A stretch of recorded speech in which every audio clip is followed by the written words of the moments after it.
টবে এই গাছটা কতদিন থাকবে? 1 বছর। 1 বছর পরে বিক্রি হয়ে যাবে। 1 বছর।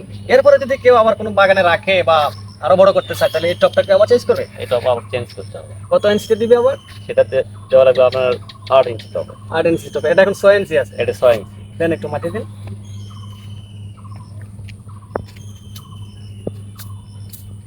একটি গাছকে অনেক যত্ন করে বড় করা হয় ভাই।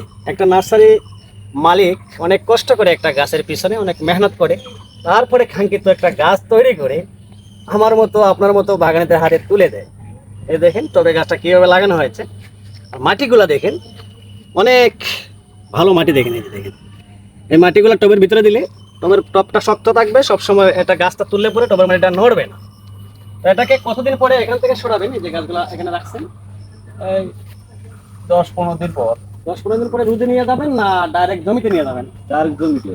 নিয়ে পুঁতে দিবেন মাটির নিচে। হ্যাঁ। ভাইয়ের নাম কি?